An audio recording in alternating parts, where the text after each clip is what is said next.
अगली एक प्रमेय है, प्रमेय 6.7, 6.7 करके प्रमेय है। यदि किसी समकोण त्रिभुज के, यदि किसी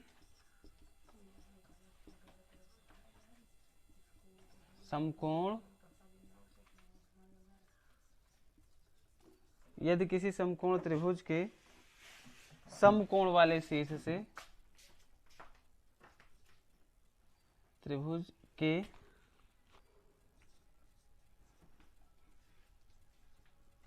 समकोण वाले शीर्ष से कर्ण पर लंब डाला जाए, शीर्ष से कर्ण पर लंब डाला जाए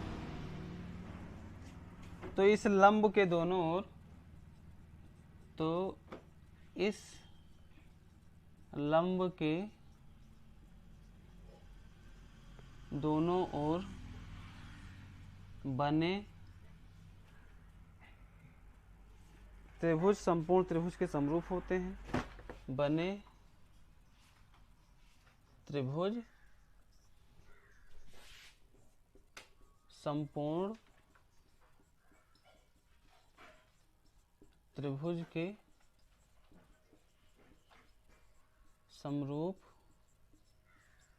होते हैं तथा परस्पर भी समरूप होते हैं,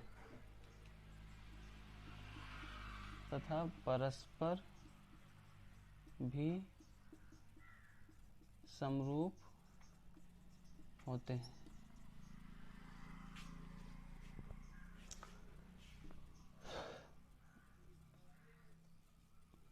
देखो समझो जरा, पहले तो बात करेंगे कि समकोण त्रिभुज क्या होता है।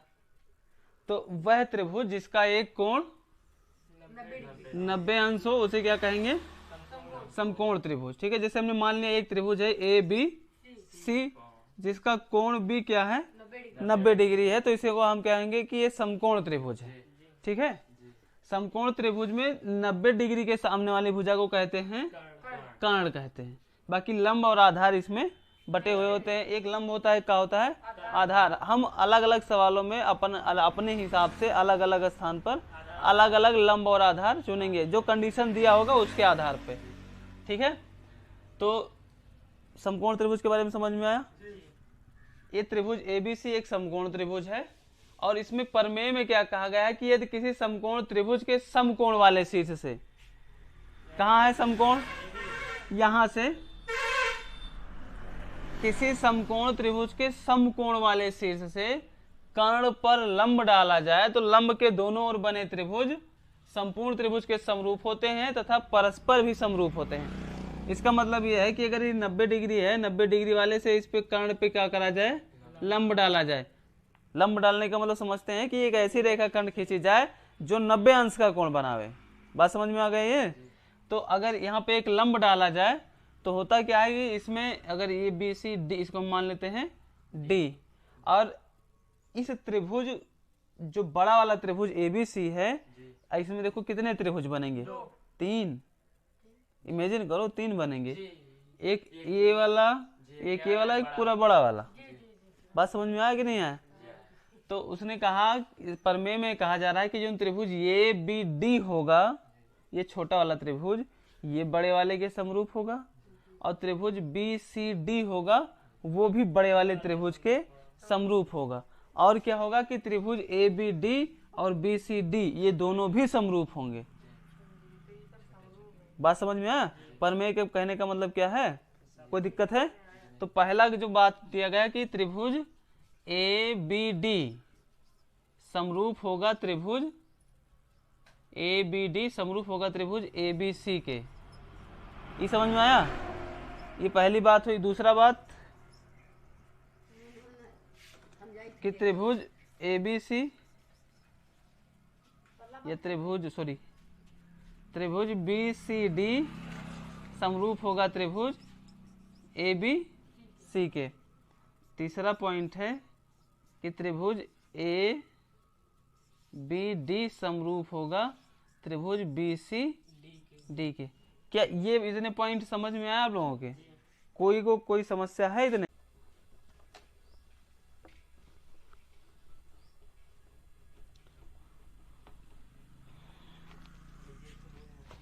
अगली जो प्रमेय है, ठीक है, प्रमेय जो 6.8 है,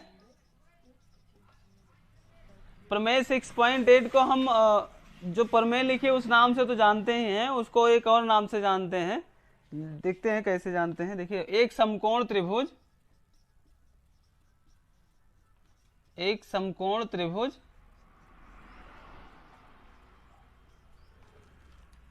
में कर्ण का वर्ग में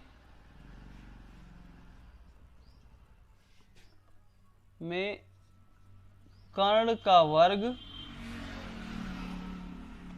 अन्य भुजाओं, अन्य दो लिखा है, कर्ण का वर्ग शेष दो भुजाओं, शेष दो भुजाओं के वर्गों के योग के बराबर होता है। ठीक है, एक समकोण त्रिभुज में कर्ण का वर्ग शेष दो भुजाओं के वर्गों के योग के बराबर होता है। इसको बहुप्रचलित नाम, बहुत ही ज्यादा फेमस नाम है, आपको प्रमेय कोई ज्यादा बताएगा, लेकिन आपको पाइथागोरस की प्रमेय, इसको क्या कहते हैं? पाइथागोरस प्रमेय, ये इसका बहुप्रसिद्ध नाम है, प्रचलित नाम है। ठीक है, इस प्रमेय का नाम। अब क्या होता है पाइथागोरस प्रमेय? आपने अगर पढ़ा हो तो ठीक है, नहीं पढ़ा हो तो हम बता रहे हैं। देखो, अगर कोई समकोण त्रिभुज है, कहाँ है? समकोण त्रिभुज A B C, जिसमें कोण B क्या है? 90 अंश का है। अब B के सामने वाली भुजा कर्ण होता है। इसको हम कह रहे हैं लंब है, इसको क्या कह दे रहे हैं? आधार है। तो इस प्रमेय में ये कहा गया है कि जो कर्ण है, कर्ण का स्क्वायर, मतलब ये कर्ण का स्क्वायर कह दो, ये बराबर हुई किकरे लंब का स्क्वायर और आधार के स्क्वायर का जोड़ दो, तो जो कुछ मिली का हो कर्ण के स्क्वायर के बराबर हुई। तो यहाँ हो जी लंब स्क्वायर प्लस आधार स्क्वायर। बात समझ में आई है? कर्ण का स्क्वायर बराबर लंब स्क्वायर प्लस आधार स्क्वायर। ये क्या है? पाइथागोरस की प्रमेय है। अगर इसी चीज को अगर हम भी ये भी सी डी ये फॉर्म में लिखें साइड को, देखो कर्ण का होगा, कर्ण होगा ए सी, क्या होगा? ए सी का स्क्वायर, लंब होगा ए बी का स्क्वायर प्लस बी सी, आधार होगा तो बी सी का स्क्वायर। समझ में आया इतना? इन और भी सारी चीजों को हम पढ़ेंगे। पाइथागोरस की प्रमेय का बहुत तगड़ा यूज हम लोग त्रिकोणमिति में पढ़ने वाले हैं। ठीक है, ट्रिग्नोमेट्री में ठीक ठाक उपयोग आपको पाइथागोरस प्रमेय का पढ़ाया जाएगा। बाकी आप इस चैप्टर्स में क्या है, इस त्रिभुज के चैप्टर में क्या है, हल्का आप समझेंगे। तो क्या इतना समझ में आया पाइथागोरस की प्रमेय क्या है? किसे कहेंगे पाइथागोरस की प्रमेय? कोई समकोण त्रिभुज हो, उसमें कर्ण का जो स्क्वायर होता है वो दो जो शेष भुजाएं होती हैं, इन दोनों के वर्गों के योग के बराबर होता है। Any doubt? ठीक है, तो नोट कर लो इसको भी। पाइथागोरस की प्रमेय ऐसे को कह सकते हैं कि पाइथागोरस है, या फिर इसका रिवर्स कह सकते हैं। ठीक है, इसका उल्टा है। इसका उल्टा ये है 6.9 है। 6.9 ये है कि यदि किसी त्रिभुज के एक भुजा का वर्ग, यदि किसी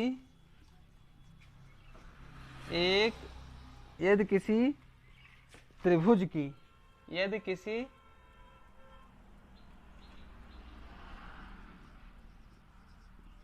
त्रिभुज की एक भुजा का वर्ग अन्य दो त्रिभुजों के सॉरी अन्य दो भुजाओं के त्रिभुज नहीं, अन्य दो भुजाओं के वर्गों के योग के बराबर हो, अन्य दो भुजाओं के वर्गों के योग के बराबर हो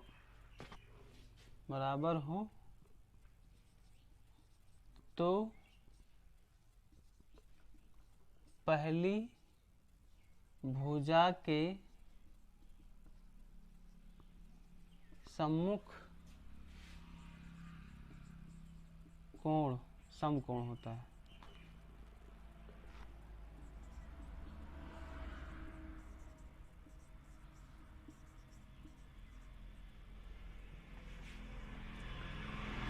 समझ लो इसको थोड़ा। प्रमेय जैसे अगर एक त्रिभुज है, ठीक है, तो अभी जो मैंने आप लोगों को बताया कि पाइथागोरस की प्रमेय वो ये बताया था कि अगर ये 90 डिग्री बन रहा है तो फिर इसके ऊपर जो भी सारी चीजें अप्लाई होंगी। 90 डिग्री बन रहा है तो इसको लंब कर्ण भुज आधार इसे बोलते थे।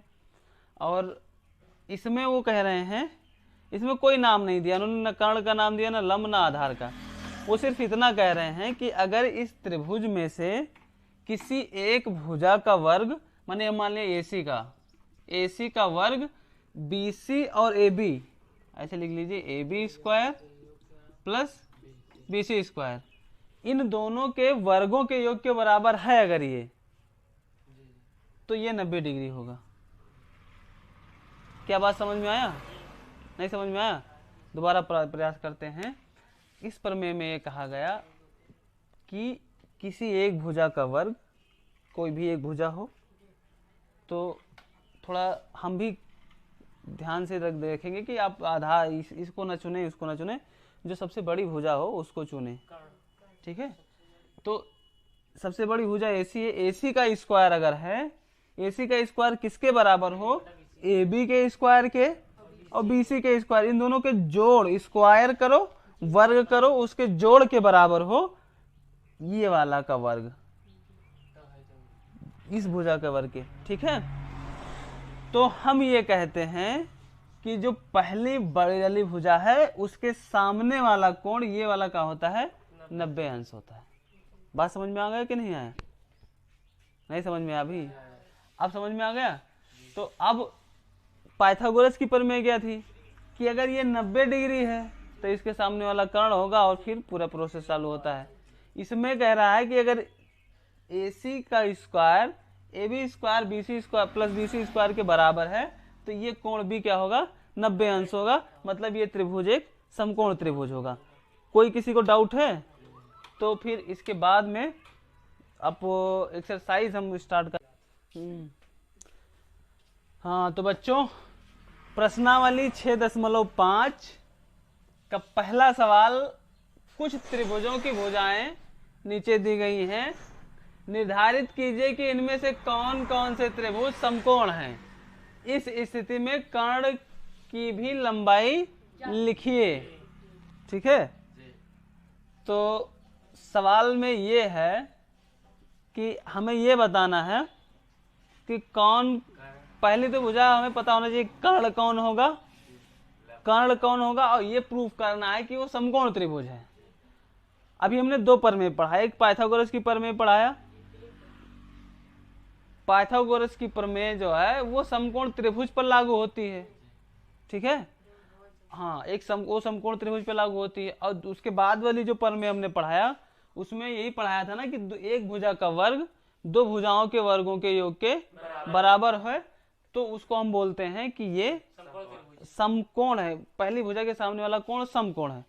तो एन के एन प्रकार आप दोनों का यूज करेंगे, हम किसी का भी यूज कर लेंगे, कोई दिक्कत नहीं होने वाला है। देखिए अब समझिए, कर्ण त्रिभुज में सबसे बड़ी भुजा होती है, ये कॉन्सेप्ट होता है, एक प्रमेय टाइप का समझ लीजिए है कि किसी त्रिभुज में, किसी समकोण त्रिभुज में जो कर्ण होती है वो सबसे बड़ी भुजा होती है। तो अब इस त्रिभुज में पहले तो आप इसको चेक करिए कि ये समकोण है या नहीं है। तो हम क्या करेंगे, सबसे बड़ी वाली भुजा जो है 25 का स्क्वायर निकला, इसको इसी को मान लेते हैं, चलो कर्ण मान लेते हैं। अगर दोनों साइड बराबर आ जाएंगे तो कहेंगे समकोण है, नहीं तो नहीं है। कर्ण किसको मान लेते हैं, 25 सेंटीमीटर को। और लंब मान लेते हैं 7 सेंटीमीटर। आधार मान लेते हैं 24 सेंटीमीटर।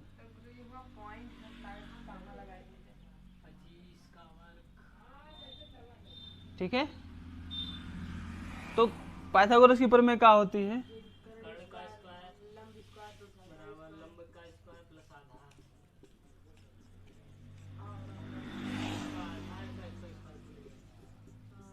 कर्ण स्क्वायर बराबर लंब स्क्वायर प्लस आधार स्क्वायर।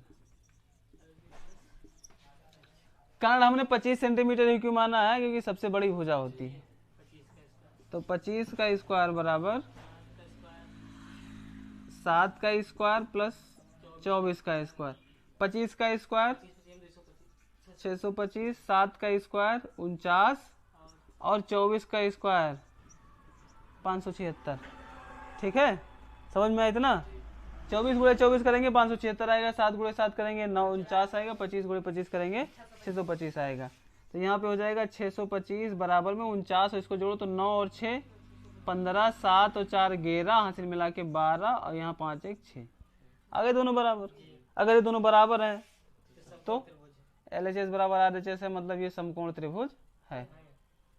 अतः समकोण त्रिभुज है,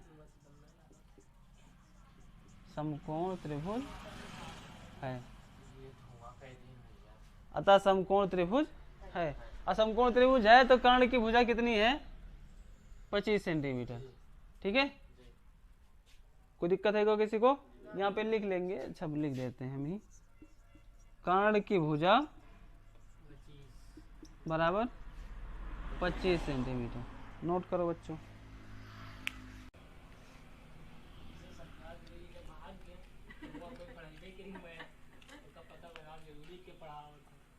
अभी हम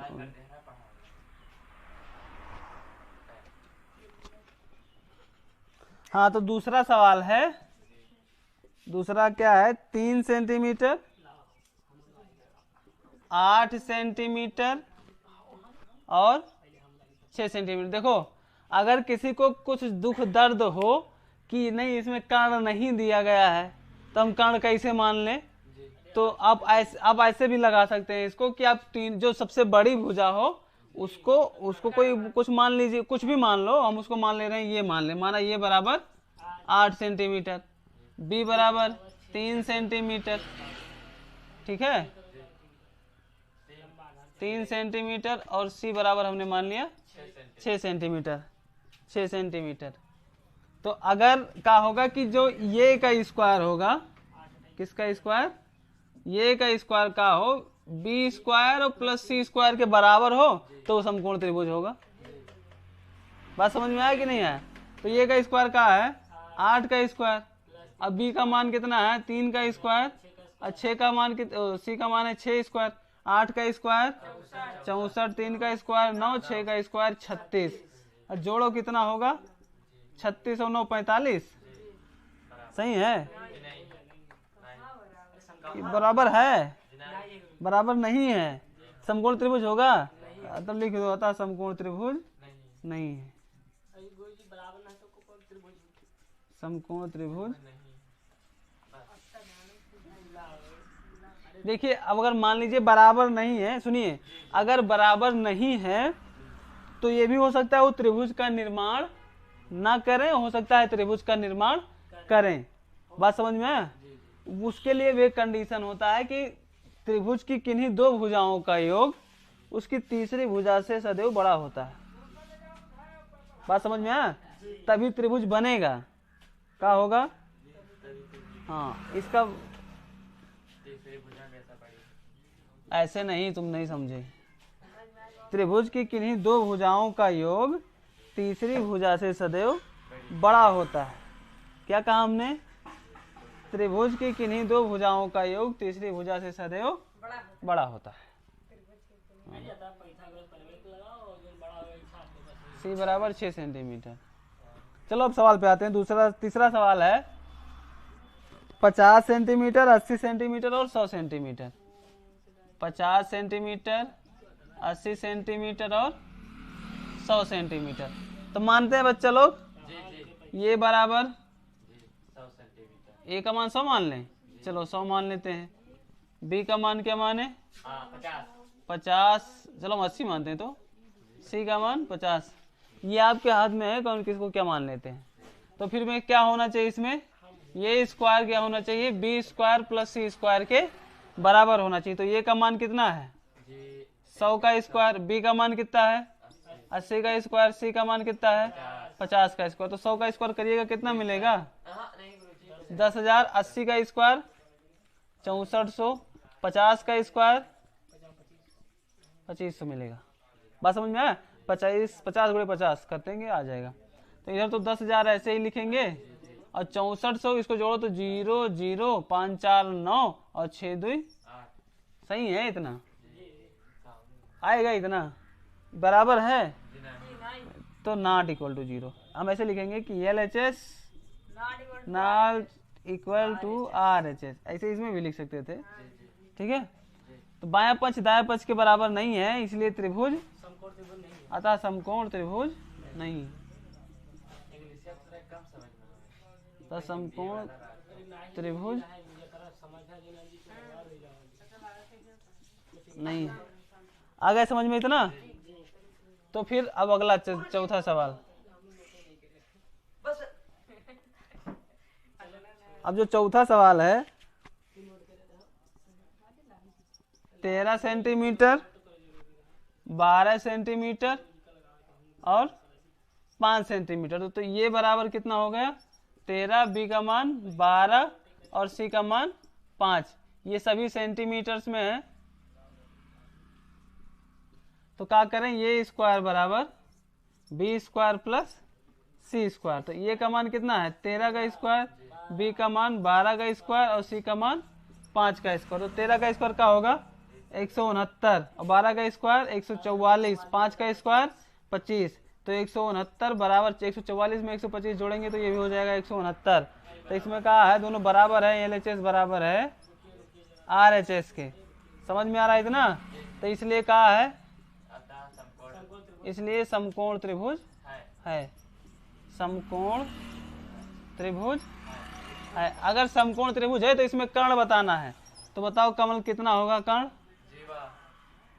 जो सबसे बड़ी भुजा होती है 13 सेंटीमीटर। आ गया समझ में इतना। बताइए किसी को कोई डाउट है। ओके तो नोट करो।